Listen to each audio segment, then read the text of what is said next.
23 जुलाई 2007 की रात कनेक्टिकट के चेशायर जैसे शांत शहर में किसी भी दूसरी रात की तरह शुरू हुई। यह एक ऐसा शहर था जहां लोग अपने दरवाजे बंद किए बिना सो सकते थे, जहां हर कोई एक दूसरे को जानता था। पेटेट परिवार, जो अपनी दयालुता और सामाजिक कार्यों के लिए जाना जाता था, उस रात सोने के लिए घर में आराम से थे। वे एक खुशहाल परिवार थे जिनकी जिंदगी में सब कुछ सही चल रहा था। उन्हें उस भयावह घटना का बिल्कुल भी अंदाजा नहीं था जो उनका इंतजार कर रही थी। यह एक ऐसी घटना थी जो उनके जीवन को हमेशा के लिए बदल देगी। जेनिफर हॉक पेटेट और उनकी बेटियां 17 वर्षीय हेली और 11 वर्षीय मिशेला अपने बिस्तरों में शांति से सो रही थी। इस सपनों की दुनिया में खोई हुई थी, अनजान कि उनकी जिंदगी में एक भयानक मोड़ आने वाला है।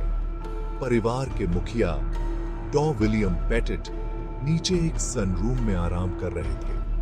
वह एक लंबी दिन के बाद आराम कर रहे थे, यह सोचते हुए कि अगली सुबह क्या लाएगी। यह गर्मियों की एक आम रात लग रही थी, लेकिन कुछ ही घंटों में अंधेरा पेटेट परिवार पर छा जाने वाला था, जो उनकी दुनिया को हमेशा के लिए बदल देगा। यह एक ऐसी रात थी जो किसी के भी जीवन में सबसे बुरे सपने से भी बदतर साबित होगी। यह घर में घुसपैठ की कोई मामूली घटना नहीं थी। यह एक सुनियोजित और क्रूर हमला था जो किसी की भी कल्पना से परे था।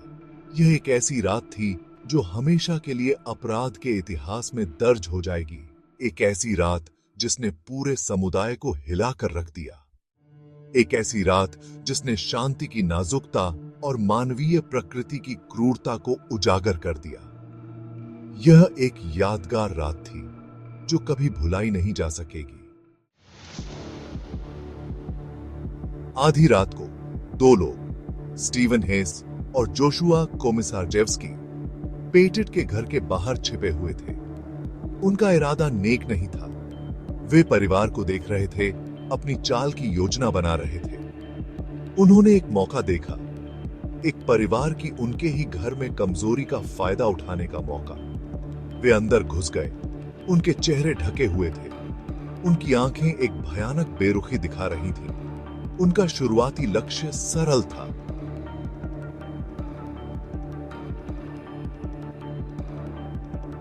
चोरी। जो भी कीमती सामान मिल सकता है उसे लेकर भाग जाना। हालांकि उनका लालच जल्द ही और भी भयानक रूप में बदल गया। उनके कार्य हताशा और दुष्टता के जहरीले मिश्रण से प्रेरित थे। घुसपैठियों की आवाजों से जागकर डॉ पेटेट का सामना तुरंत हिंसा से हुआ। उन्हें बेरहमी से पीटा गया और बेसमेंट में घसीटकर ले जाया गया। उनकी जान को खतरा था। उनके परिवार की सुरक्षा अधर में लटक रही थी। ऊपर जेनिफर, हेली और मिशेला ने खुद को एक बुरे सपने में फंसा हुआ पाया। बंधे हुए और भयभीत, वे दो क्रूर अपराधियों की दया पर थे जिन्होंने उनके घर पर हमला किया था और उनकी सुरक्षा की भावना को चकनाचूर कर दिया था। उसके बाद के घंटे एक भयावह परीक्षा थे। हवा में डर भरा हुआ था।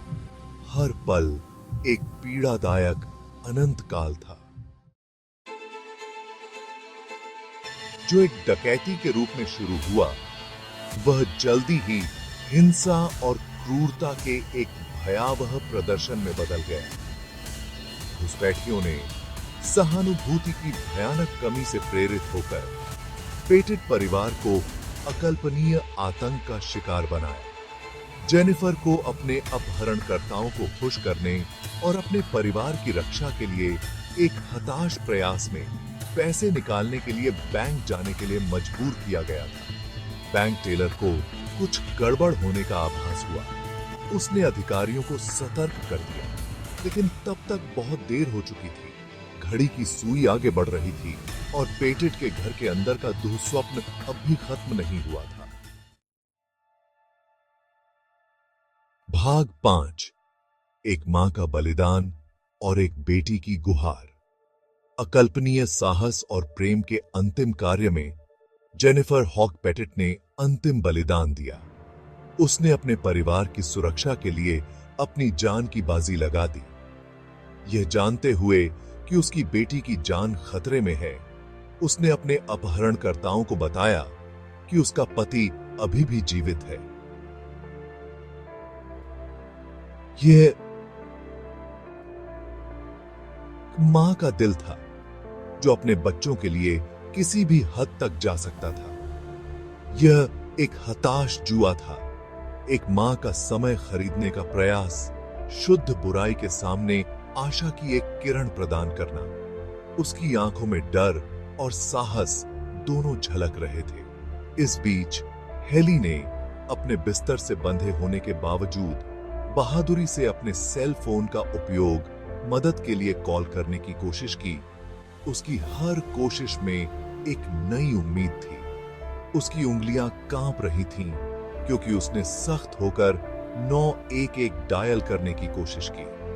हर नंबर दबाने में उसकी हिम्मत झलक रही थी। उसकी कॉल अंधेरे में आशा की एक फीकी फुसफुसाहट अनुत्तरित रही, लेकिन उसकी कोशिशें उसकी बहादुरी की गवाही दे रही थीं। भाग 6, डॉ पेटिट का बचना और आग। एड्रेनालाइन और अपने परिवार की रक्षा के लिए एक पिता की मूल प्रवृत्ति से प्रेरित होकर डॉन पेटिट बेसमेंट से भागने में सफल रहे। पिटे हुए और चोटिल वह एक पड़ोसी के घर पहुंचे।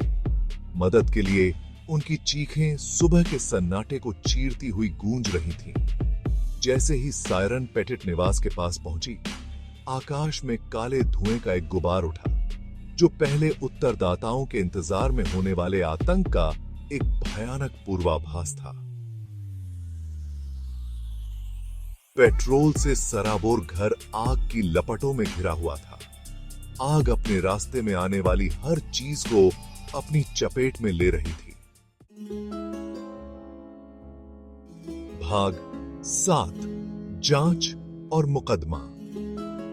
जघन्य अपराध ने समुदाय और उसके बाहर सदमे की लहरें भेज दी। इसके बाद की गई जांच बहुत ही सूक्ष्म और व्यापक थी। हर विवरण की छानबीन की गई, सबूत के हर टुकड़े का सावधानी पूर्वक विश्लेषण किया गया। स्टीवन हेस और जोशुआ कोमिसार्जेव्स्की का मुकदमा मीडिया का तमाशा था। अदालत में अपराध के भयावह विवरण सामने आए, जिसमें क्रूरता और उदासीनता का एक भयावह चित्र चित्रित किया गया था। उनके खिलाफ सबूत बहुत ज्यादा थे। उनका अपराध निर्विवाद था। जूरी एक फैसले पर पहुंची, सभी मामलों में दोषी।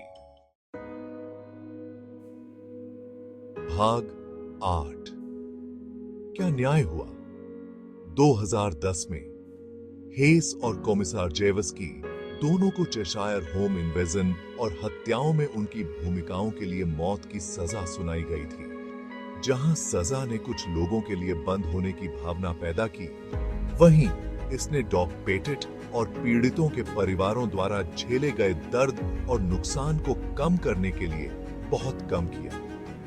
मृत्युदंड अपने आप में एक विवादास्पद मुद्दा ने न्याय, प्रतिशोध और जीवन की पवित्रता के बारे में बहस छेड़ दी। क्या सजा इतने भयावह अपराध के लिए उचित सजा थी, या इसने हिंसा के चक्र को कायम रखा? भाग 9, सुरक्षा और संरक्षा पर विचार।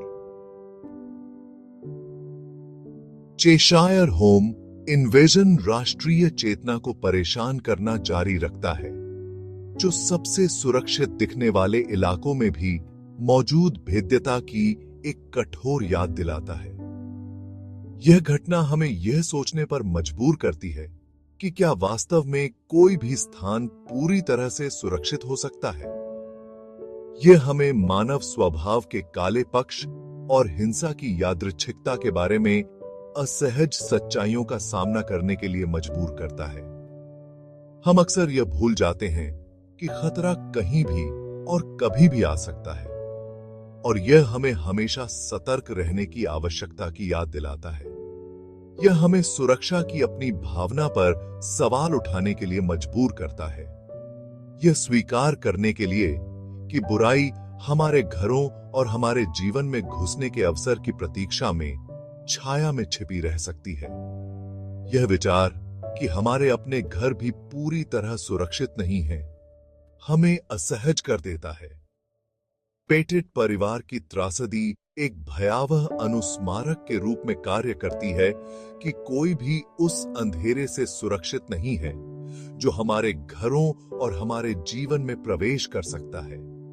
यह घटना हमें यह सोचने पर मजबूर करती है कि हमें अपनी सुरक्षा के लिए क्या कदम उठाने चाहिए और कैसे हम अपने प्रियजनों को सुरक्षित रख सकते हैं। ये भी